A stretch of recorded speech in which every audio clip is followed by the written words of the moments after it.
Papa. Siya yung pinakamaasikasong tatay. Sobrang tiyaga. Sobrang bait niyan.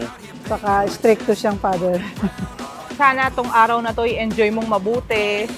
Dahil kumpleto ang mga kaibigan mo, barkada mo, nandyan lahat mamaya. Turn it up, cut the speakers to 11, turn it up. Have some fun, everyone. It's a new obsession, and you're screaming at the top of your lungs. Turn it up.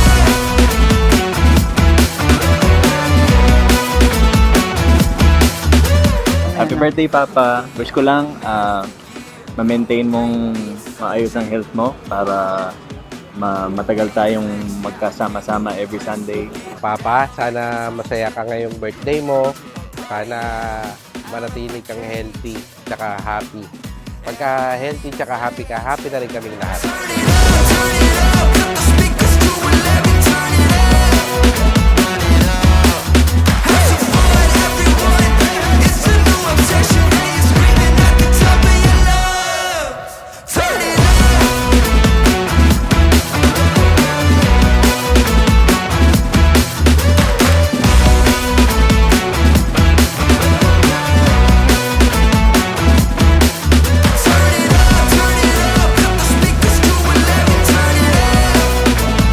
Pag wala si Mama, nasa abroad si Mama, umiinom kami ngayon lagi.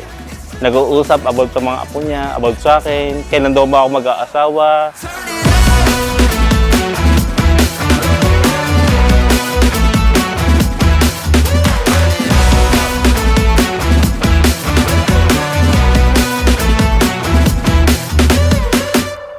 Maraming salamat dito sa pag-birthday ko. Ako talaga na sorpresa. Talagang napaka mabait lahat ng aking mga anak.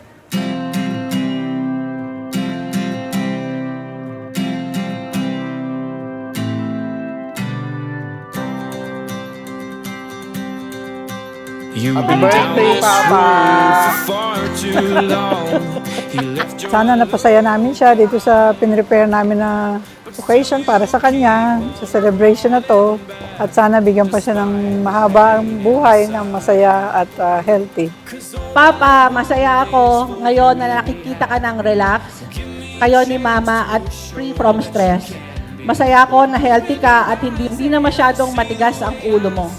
Sana alagaan mo din ang sarili mo para mas matagal ka pa namin makasama.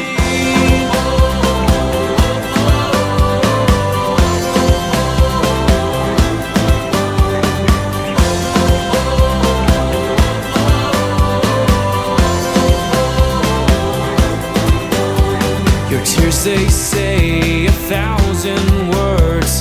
I've heard them all before. We wish you a happy 70th birthday.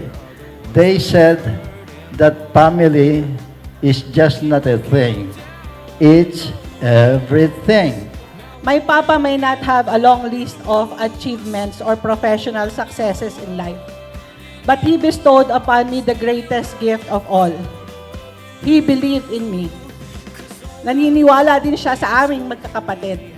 Pusong mamon si Papa ko lalo na pagdating sa amin. At yan ang gustong-gusto ko sa Papa ko. Ibibigay ang lahat para sa anak. Kahit yung paninindigan niya, kaya niyang balewalain pagdating sa anak.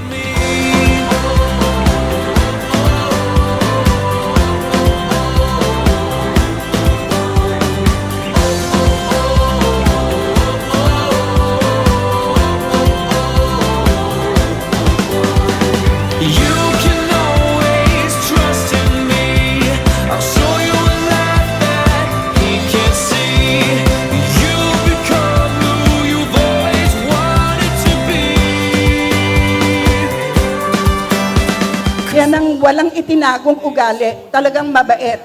The best si Boyets. Kahit ngayon na mabuti na lahat ng buhok mo, malabo na ang mata, mahina ang tenga, para sa akin, the best ka.